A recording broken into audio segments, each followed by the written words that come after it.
RTL Soir, vous avez besoin des médecins, mais les médecins ont aussi besoin de vous. Bonsoir, professeur François Ranou. Bonsoir, Marc-Olivier Fogiel. Vous êtes l'un de nos plus grands spécialistes français du mal de dos. Vous êtes notamment chef du pôle ostéo-articulaire de l'hôpital Cochin. Et vous êtes avec nous ce soir pour le lancement d'un grand programme participatif contre la lombalgie chronique. Ça s'appelle Compare et vous recherchez 5000 patients pour une étude sur Internet. On va y venir. Tout le monde peut vous aider à faire reculer le mal du siècle. C'est ça le principe, hein, on est d'accord ? Exactement. Vous allez nous raconter ça dans un instant. Mais d'abord, la lombalgie chronique, c'est la première cause de handicap de la population mondiale. Hein. Oui. Et depuis qu'on est capable d'évaluer le handicap de la population mondiale, c'est-à-dire depuis les années 90, la lombalgie a toujours été numéro 1. C'est quoi la lombalgie ? La lombalgie chronique, finalement votre quotidien, tout le monde a mal au dos. On dit c'est le mal du siècle. C'est quoi la lombalgie ? Et c'est toujours le mal du siècle. La lombalgie, en fait, c'est un symptôme, c'est une douleur dans le bas du dos. Mmh. Mais qui est assez, on va dire, protéiforme, qui voit plusieurs visages.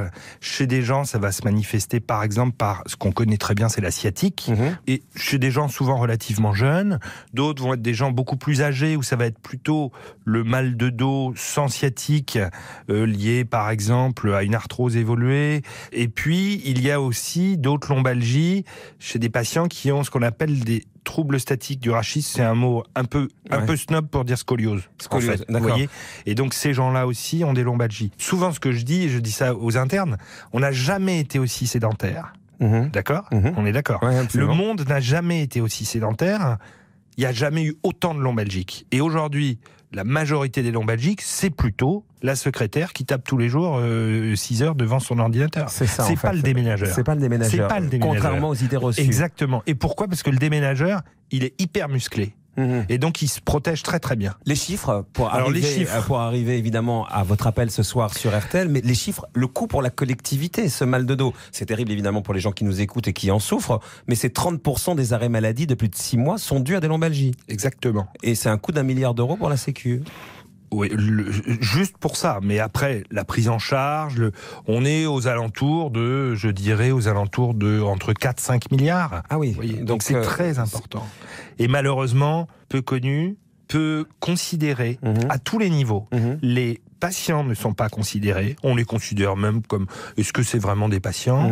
Les médecins qui s'en occupent sont pas très valorisés, c'est pas très noble, alors que ce domaine-là est un domaine très peu soutenu, à la fois au niveau académique et à la fois au niveau industriel, en termes de recherche. Et ça, c'est un vrai problème. Mais ce qui est assez paradoxal dans ce que vous nous dites, c'est le mal le plus répandu, finalement, un qui coûte le plus cher à la sécurité sociale, et celui qui est le moins considéré, et celui pour lequel on est le moins bien armé. Et vous luttez, j'allais dire seul, pas totalement, parce que vous avez une... Quasiment. Mais vous luttez médicalement face à ça, mais un peu le petit village gaulois, quoi. C'est le petit village gaulois, c'est exactement ça. Et je vais souvent plus loin dans l'analyse, c'est que je pense que c'est un changement de paradigme. C'est-à-dire que et nos politiques ont beaucoup de mal avec ça, notre ministre, c'est-à-dire d'être obligé de réfléchir à des maladies très courantes qui handicapent les patients, mais qui ne les tuent pas. Et ça, on ne sait pas faire encore. Et donc là, on est au cœur du dispositif et au cœur de votre appel, puisque vous lancez une plateforme internet participative disponible à l'adresse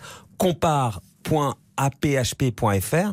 Expliquez-nous comment ça marche. L'objectif, c'est de recruter 5000 personnes souffrant donc de lombalgie chronique. Pour faire quoi ? Alors, je pense que c'est pas incrémenter quelque chose, c'est beaucoup plus de la disruption, on change tout et on va essayer déjà, pour comprendre la maladie, de mieux comprendre nos patients. Et pour ça, il faut que on soit capable de les toucher par un moyen autre que celui de les recruter par téléphone, par affiche. Et le meilleur moyen, c'est Internet. Pour arriver à collecter de la donnée. Exactement. Et ils vont venir sur ce site, ils vont s'inscrire et on va leur poser régulièrement des questions sur leur maladie, sur ce qu'ils sont prêts à faire, sur où ils en sont dans leur démarche diagnostique, et les suivre comme ça pendant des années. C'est le principe des cohortes, en fait, qui existe. Vous savez, depuis très longtemps aux États-Unis, c'est vieux, c'est très vieux. Oui, mais on n'a pas du tout dans cette culture-là. Et c'est très étonnant d'entendre un grand professeur comme vous venir à la radio dire voilà ce qu'on met à la disposition du grand public pour soigner la maladie dont j'ai la charge. Exactement. C'est-à-dire de venir donner leurs informations, qu'on les connaisse mieux, qu'on échange aussi avec eux sur cette plateforme pour pouvoir ensuite, dans les années à venir, pouvoir proposer des parcours pour le patient, des diagnostics lésionnels plus précis et des prises en charge médicales qui soient, je dirais, beaucoup plus adaptées, avec comme objectif de faire diminuer ce niveau de handicap dans la population. Mais donc très concrètement, pour les auditeurs qui se disent, ben voilà, moi je souffre de lombalgie, ils vont sur compare.aphp.fr, ils s'inscrivent et vous leur demandez quoi ? Alors, comme toujours, au début, on leur demande des données surtout démographiques. Démographique, ça veut dire quel âge vous avez, est-ce que vous êtes un homme, une femme, est-ce que vous avez des enfants. Après, il y a beaucoup de questions sur l'histoire à la fois du patient, mais l'histoire de sa famille. La lombalgie, c'est souvent des histoires familiales. Et puis sur la prise en charge. Donc ce soir, vous venez à la pêche aux patients. Je viens à la pêche aux patients. 5000 patients qui s'inscrivent sur compare.aphp.fr, qui ont mal au dos, on va dire, avec une lombalgie chronique, et qui sont prêts à vous accompagner sur combien de temps ? Aujourd'hui, on dit 10 ans.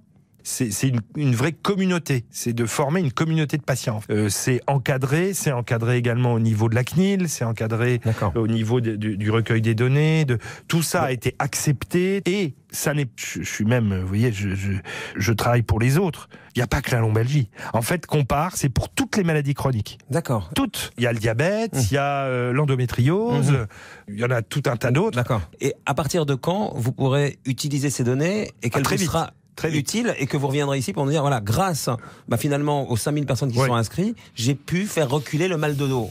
2020. C'est demain. Très vite, oui.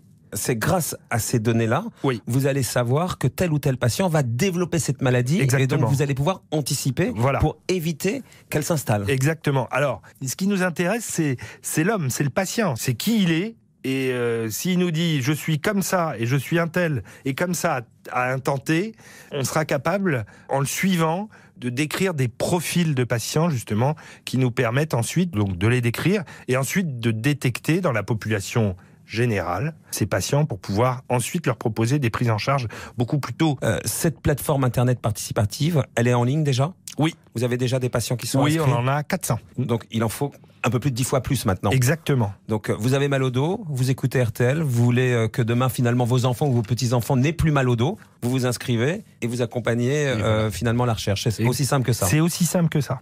Merci professeur Ranou d'être venu sur RTL ce soir. Merci à vous. Merci beaucoup, merci.